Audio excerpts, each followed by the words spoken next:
Seorang pria berusia 40 tahun asal Balikpapan diduga telah menculik, memperkosa lalu membunuh remaja berusia 14 tahun di Kutai Kartanegara, Kalimantan Timur.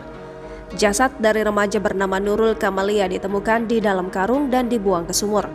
Warga Kelurahan Ambarawang Darat, Kecamatan Samboja, Kutai Kartanegara menemukan jasad Nurul pada Senin pagi 21 Februari 2022. Awalnya, Nurul Kamalia dikabarkan memang sudah menghilang sejak 1 minggu yang lalu.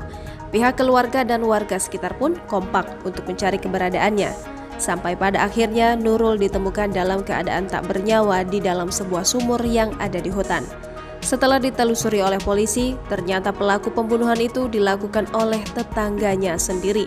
Diketahui bahwa pelaku bernama Syarif, yakni merupakan seorang duda kesepian. Bahkan yang lebih mirisnya lagi, Syarif kabarnya sering diberi makan oleh orang tua korban. Korban, Nurul, juga sering sekali memasak atau menyajikan makanan untuk diberikan kepada Syarif.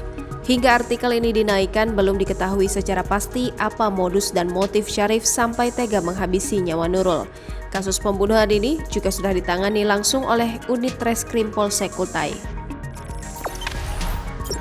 Jangan lupa subscribe, share, komen, dan like ya.